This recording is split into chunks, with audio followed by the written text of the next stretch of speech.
আপনাদের নেতা হিসাবে আমি আপনাদেরকে নির্দেশনা দিব, আপনাদের সহকর্মী হিসাবে আপনাদেরকে আমি অনুরোধ করব। দেখুন, আমাদের কিছু কিছু সহকর্মীর মনে 5 তারিখের পরে একটি অদ্ভুত নতুন একটি অনুভূতি এসছে। কি? মনে হচ্ছে যে আমরা বোধহয় সরকার গঠন করে ফেলেছি।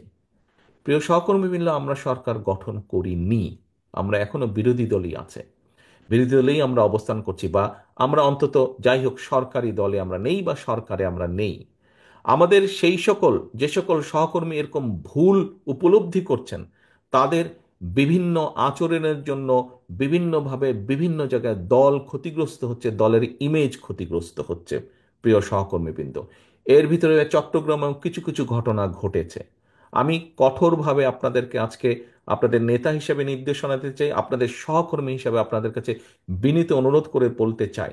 দেখুন, আপনারা এখানে প্রত্যেকটি উপস্থিত 859 জন প্রত্যেকটি মানুষ, আপনারা এক একজন বিএনপির প্রতিনিধি। আপনারা এক একজন কিন্তু বিএনপির প্রতিনিধি। আপনার এলাকায়, আপনার যেখানে আপনি থাকেন, যেই যতটুকু জায়গা নিয়ে আপনার পরিচিতি, আপনাকে প্রত্যেকটা মানুষ আপনাকে চেনে বিএনপির একজন কর্মী বা বিএনপির একজন নেতা হিসেবে। হলেন আপনি বিএনপির, হলেন আপনি যুবদল, স্বেচ্ছাসেবক, ছাত্রদল, শ্রমিক দল, তাঁতি দল, যেটাই হন না কেন, এন্ড অফ দ্য ডে আপনাকে মানুষ, আপনার যদি নাম হয়ে থাকে এরশাদুল্লাহ, আপনাকে ও বিএনপির এরশাদুল্লাহ, আচ্ছা, এইভাবে আপনাকে কিন্তু মানুষ চিনে।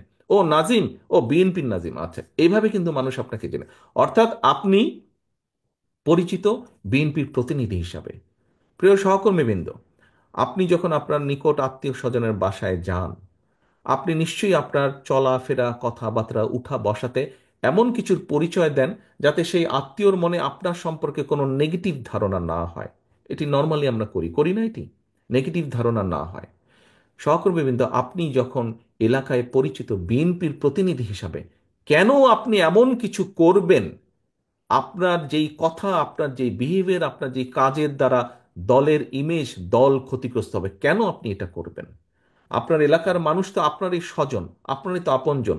দুদিন পরে যখন ভোট হবে ইনশাল্লাহ, সেই ভোটের সময় তো আপনি ধানের শীষের পক্ষে ভোট করতে যাবেন। আপনি কোন মুখে তাদের কাছে ভোট চাইবেন? আজকে যদি এমন কোনো বিতর্কিত কথা বা বিতর্কিত কাজ আপনি করে থাকেন, তখন তো সে আপনাকে উল্টা ইনসাল্ট করবে, যে ওই দিন এই কাজ করেছিল না, কেন এখন আসছে ভোট চাইতে আমার কাছে?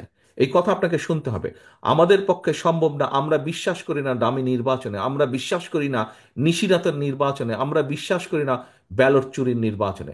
আমরা বিশ্বাস করি জনগণের কাতারে। একজন নোয়াখালীর একজন বোন বলেছেন কিভাবে এই দেশের মা বোনেরা বিএনপিকে ভোট দেয়। আমরা সেইভাবে সেই ভোটে বিশ্বাস করি, যেখানে মানুষ লাইনে দাঁড়িয়ে নিরাপদে, নিরাপত্তার সাথে, স্বচ্ছভাবে, স্বাধীনভাবে, মুক্তভাবে, ভয়হীনভাবে ভোট দিয়ে যাবে। আমরা সেই নীতিতে বিশ্বাস করি, এবং সেটি যদি অর্জন করতে হয়, আপনাদেরকে আজকে কিন্তু অনেক কিছুর পরিবর্তন করতে হবে। উঠা বসা, চলাফেরা, কথাবার্তা আপনাদের পরিবর্তিত করতে হবে আপনাদের নিজেদের। বারে বারে আমি বলছি, জনগণকে সাথে রাখুন, জনগণের সঙ্গে রাখুন। সহকর্মীবৃন্দ, আপনি ক্ষমতায় যাবেন না। এখানে উপস্থিত মানুষ, একটি মানুষও ক্ষমতায় যাবেন না। আপনারা আপনারা মানুষের সমর্থন পেলে ইনশাল্লাহ দেশ পরিচালনার সুযোগ পাবেন। দেশ পরিচালনার সুযোগ পাবেন। মানুষ আপনাদেরকে ক্ষমতা দেবে না, আপনাদেরকে দেশ পরিচালনার সুযোগ দেবে। দুটোর মধ্যে পার্থক্য আছে। ক্ষমতায় ছিল পলাতক স্বৈরাচার, পার্থক্যটা বুঝতে হবে। ক্ষমতায় ছিল পলাতক স্বৈরাচার, ক্ষমতা ছাড়া কিচ্ছু বুঝতো না বলেই দেশের মানুষের জন্য কোনো কাজ করেনি। আপনাদের আজকে যে বিভিন্ন